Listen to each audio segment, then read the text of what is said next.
সুনান আবু দাউদের হাদিস, আল্লাহ নবী বলছেন মাগরিবের পর থেকে এশা পর্যন্ত কোন ছোট্ট ছোট শিশুকে বাড়ির বাইরে বের করা যাবে না। সেই সময় জিনের উৎপাদ বেশি হয়, সেই সময় ইবলিশ শয়তান বেশি বেশি ঘোরাঘুরি করে। মানে মাগরিব থেকে এশা এই মুহূর্তে জিন এবং শয়তান বেশি বেশি রাস্তায় চলাচল করে। এই সময় আপনার সোনামণি ছোট্ট বাচ্চাকে নিয়ে অযথা বাড়ির বাইরে যাবেন না। যদি যেতেই হয় প্রথমত যাবেন না, যেতেই যদি হয় প্রথমে সূরা ইখলাস একবার পড়বেন, সূরা নাস একবার পড়বেন, সূরা ফালাক একবার পড়বেন, আয়াতুল কুরসি একবার পড়বেন, তারপরে ছেলেটাকে 3 বার ফুঁক দেবেন, তারপরে বাড়ির বাইরে বের হবেন। যদি যান এইভাবে, তাহলে জিন বা বদ শয়তান আপনার ছেলেকে স্পর্শ করতে পারবে না, ক্ষতি করতে পারবে না, আপনার ছেলের কোনো ক্ষতি হবে না। কিন্তু আপনি ঢ্যাং ঢ্যাং করে নিয়ে চলে যাচ্ছেন, মাগরিবের পরে আপনার ছেলের উপরে জিনের আক্রমণ আসতে পারে, জিন আসার করতে পারে। আমরা অনেকে বলি যে হুজুর আমাদের বাড়ি একটু বন্ধ করে দেন, আছে না নাই? বাড়ি বন্ধ করে দেন, আছে না ভাইজান? আরে বাড়ি বন্ধ আপনি নিজেই করতে পারবেন। হুজুররা এই বলে ইনকাম করে নিচ্ছে, মানে আপনার বাড়িতে ভয় ভয় লাগছে, বা আপনার ছেলেকে জিনে আসার করেছে, গভীর রাত্রে হলে শুধু কেঁদে কেঁদে ওঠে, আছে না নাই? কথা বলেন। গভীর রাত্রিতে কেঁদে কেঁদে উঠছে, হঠাৎই ভয় পাচ্ছে। আপনি হুজুরের কাছে চলে এসেছেন যে হুজুর, আর যেমন তেমন হুজুর না, তাবিজ হুজুরের কাছে। কোন হুজুরের কাছে? সমাজে কিছু হুজুর আছে না তাবিজ হুজুর। আমি ওলেমাদেরকে 2 ভাগে ভাগ করেছি। একটা হচ্ছে ওলেমায়ে ইকরাম, মানে সম্মানিত আলেম ওলেমা। কি বললাম? ওলেমায়ে ইকরাম মানে সম্মানিত আলেম এবং ওলেমা, যারা সম্মান পাওয়ার যোগ্য। একজন আছে ওলেমায়ে কেরাম নয়, ওলেমায়ে ক্রাইম। কি বলেন তো ভাইজান? ওলেমায়ে ক্রাইম আছে না সমাজে? ক্রাইম মানে বোঝেন না? যারা যুবক আছেন, ওলেমায়ে ক্রাইম মানে কি? ক্রাইম আরে অপরাধী, এরা ক্রিমিনাল। জনসেনার টাকাকে আত্মসাৎ করছে। জন্ম থেকে শুরু করে মৃত্যু পর্যন্ত সব জায়গায় হুজুরকে আগে টাকা দিতে হয়। জন্মিয়েছে হুজুর বলছে মিলাদ দাও, জন্মানোর পরে হুজুরের কাছে চলে যাচ্ছে তাবিজ নিতে। মানুষ মরে যাচ্ছে, হুজুরকে গিয়ে বলছেন যে হুজুর আমার আব্বা মারা গেছে। হুজুর মনে মনে আপনার বাপ মরলে যা খুশি হয়, অন্য কোনো মানুষ এত খুশি হয় না। কিছু হুজুর আছে আপনার বাপ মরলে খুশি হয়, যখন বলে হুজুর আমার আব্বা মারা গেছে, মনে মনে বলে আলহামদুলিল্লাহ ইন্না লিল্লাহ, মানে আলহামদুলিল্লাহ মনে মনে বলে পরে ইন্না লিল্লাহ বলে। যদিও সুনান তিরমিজি 2063-তে কোন মানুষ যদি মারা যায় সেক্ষেত্রে আলহামদুলিল্লাহ বলাটা জায়েজ। কথা বুঝতে পারছেন? যদি আপনার সন্তান মারা যায় আলহামদুলিল্লাহ, আল্লাহ সিদ্ধান্ত মেনে নিয়েছেন, তারপর ইন্না লিল্লাহ এটা বলা সুন্নাহ। ইবনে মাসউদ থেকে, আবু সাঈদ খুদরি থেকে সেই সনদে রিওয়ায়াত বর্ণনা আছে। তার মানে আপনাকে আমি এটা বোঝানোর চেষ্টা করছি যে আপনি নিজে নিজে বাড়িটাকে বন্ধ করতে পারবেন। কি করবেন? বাড়িতে ঢোকার পূর্বে আগে সালাম দিবেন। কি দেবেন?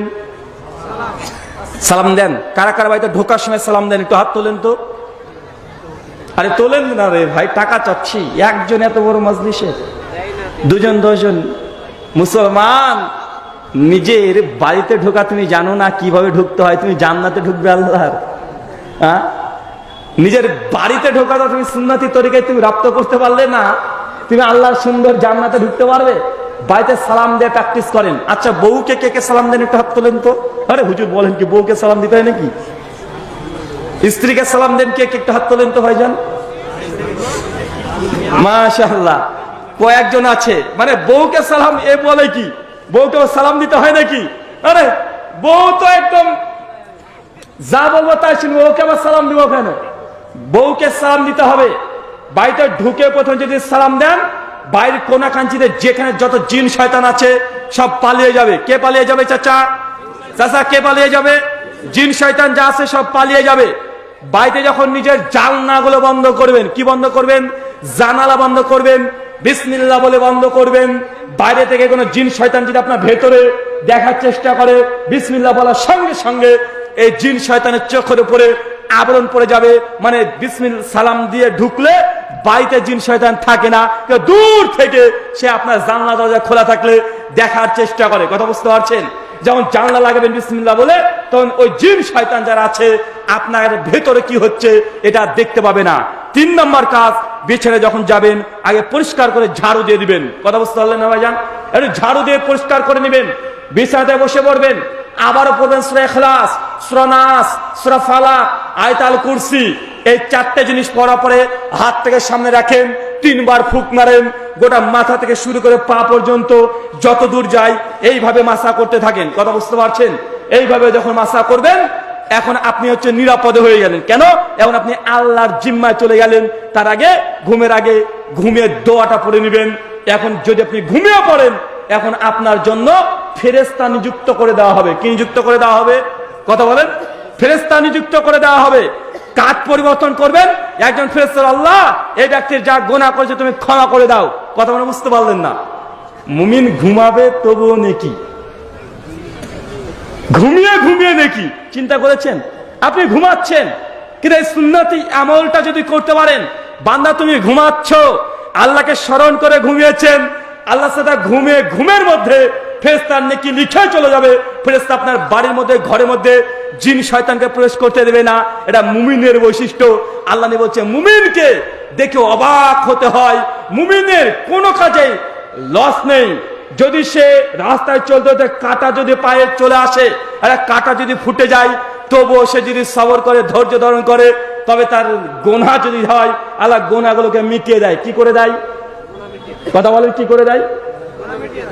অনেক আমাদের বাবাজিরা আছে, বার্ধক্যের কারণে অসুস্থ হয়ে গেছে, জ্বর হয়ে গেছে, মাজাটা ষাট হয় না, 1 মাস 1.5 মাস ধরে ব্যথা, বিছানায় পড়ে আছে, রোগ আল্লাহ দিয়েছে, বালা মুসিবত দিয়েছে।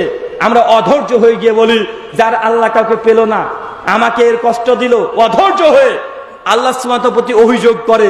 এমন অসুস্থ ব্যক্তি আছে না নাই? কথা বলেন, আছে না নাই? অনেক মানুষ আছে। জামে তিরমিজি 3611 নম্বর হাদিস, আল্লাহর নবীর কাছে আতা বিন আবি রবা, একজন বিখ্যাত তাবেঈ, ইবনে আব্বাস একজন আতা বিন আবি রবাকে বলছেন যে, আতা বিন আবি রবা, তুই জান্নাতি মেয়ে দেখবে, জান্নাতি মেয়ে। আতা বিন আবি রবা তাবেঈ, ইবনে আব্বাস নবীর সাহাবী।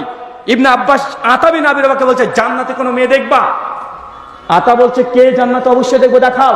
বলছে, ওই যে হাফসি একটা কালো মেয়ে দেখছো, ওই মেয়েটি জান্নাতে যাবে। বলছে, এই মেয়েটি জান্নাতে যাবে? কালো কুৎসিত দেখতে, দক্ষিণ আফ্রিকার হাফসি, এত কুৎসিত দেখতে। আতা বলছে, কি এমন আমল তার যে মেয়েটি জান্নাতে যাবে? আল্লাহ নবী ইসলামের সঙ্গে ইবনে আব্বাস বলছে যে, একদিন আল্লাহ নবীর মাজলিসে বসেছিলাম, হঠাৎ করে এই মেয়েটি চলে আসে। নবী কিছু বলছে, ইয়া রাসূলুল্লাহ, আমার মৃগী রোগে আমি আক্রান্ত। কি রোগে চাচা? মৃগী রোগে আক্রান্ত। তা আল্লাহ নবীর কাছে এসে সেই মেয়েটা বলছে যে, ইয়া রাসূলুল্লাহ, আমি মৃগী রোগে আক্রান্ত হয়ে যাই, প্রচন্ড ব্যথা, কষ্ট, আমি কষ্টে অজ্ঞান হয়ে যাই। যখন অজ্ঞান হয়ে যায়, আমার পোশাক ঠিক জায়গাতে থাকে না, আমার লজ্জাস্থানে বেরিয়ে যায়। আল্লাহ নবী, আপনি আপনার রবের কাছে আল্লাহ চাইতে দোয়া করে দেন, আমি যেন এই রোগ বালা মুসিবত থেকে পরিত্রাণ পেয়ে যাই, আমি যেন সুস্থ হয়ে যাই। আপনি আল্লাহর কাছে দোয়া করে দেন। আল্লাহ পাল্টা সে মেয়েটিকে বলছেন, তুমি যদি যা চাচ্ছ আমি আল্লাহর কাছে দোয়া করে দিব, কোনো সমস্যা নেই। তবে তোমার জন্য 2টো অপশন, 1, তোমার পক্ষ হয়ে দোয়া করব, তুমি সুস্থ হয়ে যাবে, 1, 2, তুমি এই রোগ বালা মুসিবতে আছো, যদি ধৈর্য ধারণ করো, সবর করো, তাই জেনে রাখো তোমার জন্য জান্নাত। তুমি চাও কোনটা? সেই হাফসি কালো কুচকুচি মেয়েটা বলছে, ইয়া রাসূলুল্লাহ, আমার প্রয়োজন নেই, আপনার দোয়ার প্রয়োজন নেই, বরং আমি ধৈর্য ধারণ করব, সবর করব, আমি ধৈর্যের বিনিময়ে আমি আল্লাহ সন্তুষ্টি চাই, আমি জান্নাত যেতে চাই। যখন এই কথা বলেছে মেয়েটি, সঙ্গে আল্লাহ নবীকে মেয়েটি পাল্টা হচ্ছে, ইয়া রাসূলুল্লাহ, দোয়া দরকার নেই আমার ভালো হওয়ার জন্য, তবে এই দোয়াটা করেন যে আমি মাঝে মাঝে অজ্ঞান হয়ে গেলে আমার লজ্জায় স্থান বেরিয়ে যায়, আল্লাহ কাছে দোয়া করেন আমার লজ্জার স্থান থেকে যেন কাপড় সরে না যায়। চাচা বুঝতে পারলেন হাদিসটা? কি বলেন তো? যদি অসুস্থ হন কি করতে হবে? ধৈর্য ধারণ করতে হবে। কেন? যত ধৈর্য ধারণ করবেন জান্নাতের নিকটবর্তী হচ্ছেন। কিসের কথা বলেন? আল্লাহ বান্দাকে বালা রোগ মুসিবত দেয়, এটাই আল্লাহ চাচ্ছেন। বালা তুমি দুনিয়াতে, এই জ্বরকে বলা হচ্ছে হাদিসের ভাষাতে জাহান্নামের আগুন। কথা বুঝতে পারছেন? কোন বান্দার যখন জ্বর হচ্ছে, আল্লাহ বলছে জাহান্নামের আগুন। আল্লাহ চান না কোনো বান্দাকে জাহান্নামের দাও দাও করে আগুনে জ্বলিয়ে দিতে, এই জন্য আল্লাহ দুনিয়াতে একটু জ্বর দিয়ে দেয়, ধৈর্য ধারণ করেন, জাহান্নামের আগুন আস্তে আস্তে আস্তে আস্তে আপনাকে মুক্তি দেবে। মানে গোনা খাতা আপনার ধ্বংস হয়ে যাচ্ছে। যত রোগ বালা মুসিবত আল্লাহ দেয় যে বান্দাকে, আল্লাহ চাচ্ছেন এই বান্দাকে দুনিয়াতে যত সামান্য কষ্ট দিয়ে জাহান্নামের ভয়ঙ্কর আযাব থেকে ওই বান্দাকে আমি রক্ষা করে দিতে। চাচা, বার্ধক্য নেমে এসেছে, কষ্ট হবে, বার্ধক্যের যন্ত্রণা, ব্যথা, অসুস্থতা, এটা 100% আসবে। অবশ্যই এই ক্ষেত্রে যে ধৈর্য ধারণ করেন, জেনে রাখেন আপনার জন্য জান্নাত অপেক্ষা করছে। কি কথা বলেন? জান্নাত অপেক্ষা করছে। এটা হচ্ছে সবর, ধৈর্য ধারণ করা। ইবাদত দুটো অংশের নাম। আবারও বলে দিই, এক, আল্লাহ যেগুলোকে আদেশ করেছেন সেগুলো গ্রহণ করা। দুই, আল্লাহ যেগুলো বর্জন করতে বলেছে সেগুলো ছেড়ে দেওয়া। ভাই, আপনাদের কার কার বোন আছে? একটু হাত তোলেন তো। বোন, সিস্টার, বোন কার কার আছে? আছে, মাশাআল্লাহ। আচ্ছা, বোনের জমি মেরে খেয়ে নিয়েছেন, বোনকে জমি দেননি কারা কারা? এটা হাত তোলেন। কে কে আছেন বোনকে জমি দেননি? কারা কারা আছেন বলেন না রে ভাই। কি আবার এরা ভালো কাজে হাত তোলে, খারাপ কাজে হাত তোলে না? মানে আপনাদের গায়ে খারাপ কাজ নাই? জি, 24 ঘন্টার মধ্যে আপনাকে আগামীকাল বোনকে ফোন করতে হবে, দিয়ে বলতে, বোন, বাবার জমি ছিল মাঠে 7 বিঘা, এখান থেকে তুমি কিছু অংশ পাবে, তুমি তোমার জমি নিয়ে যাও। যদি নিয়ে না যান, আল্লাহ পবিত্র কোরআন নিসা 11 থেকে 17 নম্বর আয়াতে আপনার বোন আপনার বাপের সম্পত্তির একটা অংশ পাবে। আপনি যতই গর্ব করে বলেন না কেন যে আমার বোনের তো আমি টাকা খরচ করে বিয়ে দিয়েছি, আমার বাপ তো বোনের জমি বিক্রি করে, বাপের জমি বিক্রি করে কি দিয়েছে? বোনের বিয়ে দিয়েছে। তাই বোনের সম্পত্তি শেষ না, বাপের সম্পত্তি যা আছে আপনার বোন একটা অংশ পাবে। কি পাবে? কথা বলেন। কি পাবে? অংশ পাবে। যতই লাখ টাকা খরচ করুক না কেন বোনের পেছনে, তারপর অংশ পাবে কি পাবে না? এই সম্পত্তি যদি না দেন, কিয়ামতের মাঠে আপনি লজ্জিত হবেন। কিয়ামতের মাঠে ভাই বোন সেই দিন দাঁড়িয়ে থাকবে। সেই দিন আল্লাহ সুবহানাহু ওয়া তাআলার বিচার খুবই কঠিন, খুবই সুন্দর, সূক্ষ্ম। আপনাকে কিয়ামতের মাঠে জমি আপনার কাঁধে পরে তুলে দেওয়া হবে। বনের যদি 4 কাঠা জমি মেরে খান, 4 কাঠাকে 7 ডবল করে কাঁধে আপনার চাপে দেওয়া হবে। গোটা কিয়ামতের মাঠ আপনি ঘুরে বেড়াবেন, সবাই দেখবে আপনি বনের সম্পত্তি মেরে খেয়ে নিয়েছেন, আপনি একজন প্রতারক, প্রতারণা করেছেন, মানুষ দেখবে। সেই দিন আল্লাহ জমি আপনার আমল থেকে আর নেবে না, ওই জমিও আপনার উপকার হবে না, বরং আপনার বোনকে একদিকে দাঁড় করাবে, আপনাকে একদিকে দাঁড় করাবে। জমির বদলে জান নেকি আছে আপনার আমল নামাতে আপনার বোনকে দিয়ে দিবে। কথা মনে বুঝতে পারলেন না? কথা বুঝতে পারছেন?